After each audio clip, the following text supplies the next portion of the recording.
বন্ধুরা সবাইকে আসসালামু আলাইকুম। আরও একটি নতুন ভিডিওতে আপনাদেরকে স্বাগতম। তো আজকে আসলে যেটা জানাতে চাইছিলাম যে আপনি বাড়িতে কিভাবে বস্তার ভিতরে আদা চাষ করতে পারবেন। আমরা অনেক সময় অনেক জায়গা এমনিতেই পড়ে থাকে, ওটাতে যদি বস্তায় করে আদা চাষ করা যায় তাহলে সেক্ষেত্রে আমাদের পারিবারিক চাহিদা মেটানো যায়। তো আসলে মূলত আমরা এখানে 20টা বস্তা আদা লাগাইছি। এই যে এর আগেও হয়তো শর্ট ভিডিওতে দেখছিলেন কিনা জানি না। তো 20টা বস্তা আদা লাগাইছি, তো আশা করি যে এক একটা বস্তাতে অন্তত 1.5 কেজি করে আদা পাবো।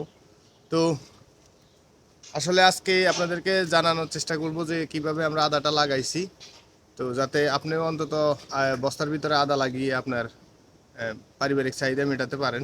তো বন্ধুরা, যদি আমার চ্যানেলে নতুন হয়ে থাকেন তাহলে অবশ্যই চ্যানেলটিকে সাবস্ক্রাইব করে পাশে থাকা বেল আইকনটি বাজিয়ে দিন। তো চলুন, এই হচ্ছে আমাদের আদার বস্তা আর আদা আর কি। তো এটা হচ্ছে সিমেন্টের বস্তা।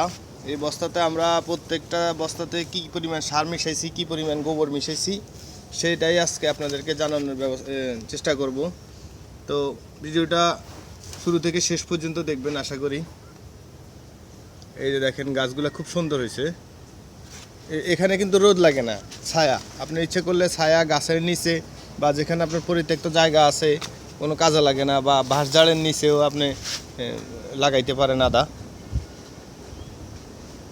তো আমরা আসলে এই যে সিমেন্টের বস্তার মধ্যে প্রথমে মাটি, তারপরে হচ্ছে বালি, তারপরে আপনার গোবর সার, এই তিনটা আইটেম একসাথে মিশাইয়া এরপরে হচ্ছে আমরা সার মিশাইছি মাত্র 900 গ্রাম সার হচ্ছে টিএসপি 300 গ্রাম, তারপর হচ্ছে টিএসপি না, পটাশ 300 গ্রাম, এরপর হচ্ছে ডিএপি 300 গ্রাম আর ইউরিয়া সার 300 গ্রাম। এই 900 গ্রাম সার দিয়ে আমাদের এই 20 বস্তা আদা লাগানো হয়েছে। বুঝতেই পারতেছেন যে খরচ কত কম আদা লাগাইলে। তো আমরা এখানে এই যে দেখেন কতটুকু পরিমাণে মাটি দিছি। এই যে এই পরিমাণে বস্তার অর্ধেকের একটু বেশি মাটি দেওয়া হয়েছে। দিয়ে এরপরে আপনার 100 গ্রাম করে আমরা আদা লাগাইছি। তো 20টা বস্তায় আমাদের 2 কেজি আদা গেছে। এই যে 20টা বস্তায় আমাদের 2 কেজি আদা লাগছে। তো আমরা যদি এখন 20টা বস্তায় যদি আপনার 1.5 কেজি করে আদা পাই, তাহলে হিসাব করেন যে কতগুলো আদা পাওয়া যাবে।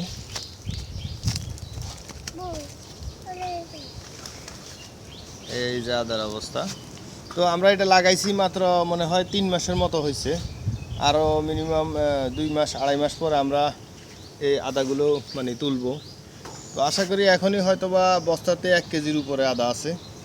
তো আরও 2 মাস রাখলে হয়তোবা আরও আধা কেজি, মানে এভারেজ আমরা হিসেব করে রাখছি যে অন্তত 1.5 কেজি, কেউ কেউ 2 কেজিও পাচ্ছে। কিন্তু আমরা 1.5 কেজি হইলে আমাদের এনাফ, কারণ আমাদের কোনো খরচ নাই, কোনো জায়গারই নাই। তো আপনি ইচ্ছে করলে আপনার বাড়ির আঙ্গিনায় বা যে সমস্ত পরিত্যক্ত জায়গা আছে, কোনো জায়গায় কাজে লাগতেছে না, ছায়া হইলেও কোনো সমস্যা নাই, হালকা পাতলা রোদ পড়লেই হবে, ইচ্ছে করলে আদা চাষ করতে পারেন নিজের ফ্যামিলির চাহিদা মেটানোর জন্য। আর বাণিজ্যিকভাবে করলে সেটা তো অন্য হিসাব। তো আশা করি ভিডিওটি ভালো লাগছে আপনাদের। যদি ভালো লেগে তাহলে অবশ্যই ভিডিওটিতে একটা লাইক দিয়ে দিবেন, আর চ্যানেলটি অবশ্যই সাবস্ক্রাইব করে দিবেন। আর আপনার কোনো মতামত বা প্রশ্ন জানার দরকার পড়লে অবশ্যই কমেন্টে লিখতে পারেন, আমরা অ্যান্সার দেওয়ার চেষ্টা করব। ভালো থাকবেন সবাই। আসসালামু আলাইকুম ওয়া রাহমাতুল্লাহি ওয়া বারাকাতুহু।